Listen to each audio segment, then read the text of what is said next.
LDFിന്റെ പ്രചാരണ വെബ്സൈറ്റായ ഇരുണ്ട കാലത്തിൽ തിരുത്ത് ആര്യാടൻ മുഹമ്മദ്, ഇബ്രാഹിം കുഞ്ഞ് എന്നിവരുടെ ചിത്രം നീക്കി. മരിച്ചവരുടെ ചിത്രം ഉപയോഗിച്ചുള്ള പ്രചാരണം വിമർശിക്കപ്പെട്ടതോടെയാണ് മാറ്റം. അർജുൻ രാജാണ് വിവരങ്ങളുമായുള്ളത്. അർജുൻ രാജ്, ഈ ഫോട്ടോകൾക്കൊക്കെ മുകളിൽ മകനെ മടങ്ങി വരില്ലേ എന്ന് പറഞ്ഞാണ് ഈ ചിത്രങ്ങളൊക്കെ കൊടുത്തിരുന്നത്. അപ്പോൾ തീർച്ചയായും ആര്യാടൻ മുഹമ്മദിന്റെയും ഇബ്രാഹിം കുഞ്ഞിന്റെ ഇവരുടെയൊക്കെ ചിത്രം നീക്കേണ്ടതായിട്ട് വരും. വളരെ വൈകിയാണെങ്കിലും അവരത് തിരിച്ചറിയുന്നു.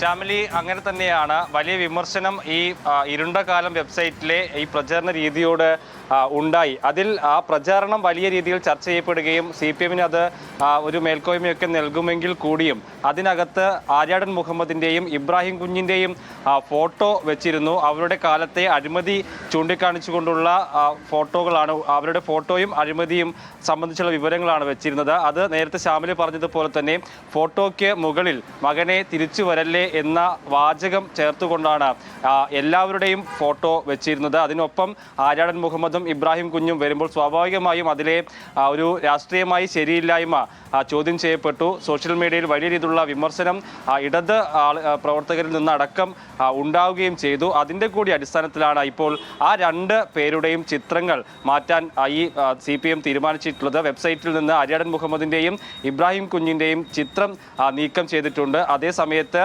തിരിച്ചു വരല്ലേ എന്ന പേരിൽ ആ പാലാരിവട്ടം പാലം അഴിമതിയുടെ കാര്യവും അന്ന് ലോഡ് ഷെഡിംഗ് ഉണ്ടായിരുന്ന കാര്യങ്ങൾ ഉൾപ്പെടെയുള്ള വിശദാംശങ്ങൾ അതുപോലെ തന്നെ നിലനിർത്തിയിട്ടുണ്ട്. രണ്ടു പേരുടെയും ഫോട്ടോ ഒഴിവാക്കിക്കൊണ്ടുള്ള ഒരു തിരുത്താണ് ഇരുണ്ട കാലം എന്നുള്ള LDFിന്റെ വെബ്സൈറ്റിൽ ഇപ്പോൾ വരുത്തിയിട്ടുള്ളത്. ശരി, മകനെ തിരിച്ചുവല്ലേ ക്യാപ്ഷനൊക്കെ കൊള്ളാം, പക്ഷെ ചെറിയ പ്രശ്നമുണ്ട്, അത് മാറ്റിയിട്ടുമുണ്ട്. അർജുൻ രാജാണ് വിവരങ്ങൾ തന്നത്. ഇനി